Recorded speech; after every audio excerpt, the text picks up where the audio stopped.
नवी मुंबईत सुरक्षा कडक, दिल्लीतील स्फोटानंतर हाय अलर्ट, ठिकठिकाणी नाकाबंदी।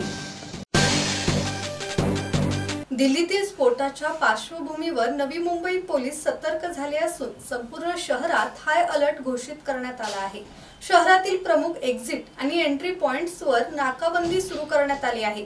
पोलीस दलाकडून वाहनांची आणि नागरिकांची सखोल तपासणी केली जात आहे। एपीएमसी पोलिसांनी बाजारात परिसरातील सुरक्षा अधिक वाढवली असून बाजारात प्रवेश करणाऱ्या प्रत्येक व्यक्ती आणि वाहनाची काटेकोर तपासणी केली जात आहे। बाजार परिसरात गस्त वाढवण्यात आली असून पोलिसांकडून ये-जा करणाऱ्या वाहनांवर बारकाईने नजर ठेवली जात आहे। कोणतीही संशयास्पद हालचाल आढळताच तात्काळ कारवाई करण्याचे आदेश वरिष्ठ पोलीस अधिकाऱ्यांनी दिले आहेत। नागरिकांना सतर्क राहण्याचे आवाहन पोलिसांनी केले असून कोणतीही संशयास्पद व्यक्ती किंवा वस्तू आढळल्यास त्वरित पोलीस कंट्रोल रूमला कळवण्याचे सांगितले आहे। सध्या नवी मुंबईत शांतता असून पोलीस दल परिस्थितीवर काळजीपूर्वक लक्ष ठेवून आहेत।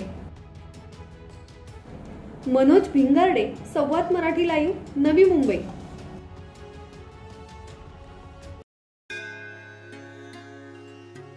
श्री गणपती संस्थान महड, तालुका खालापूर, जिल्हा रायगड। श्री वरद विनायकाच्या भक्तांसाठी भक्त निवासाची सोय, स्वच्छता आणि 24 तास गरम पाणी, सीसीटीव्हीची नजर।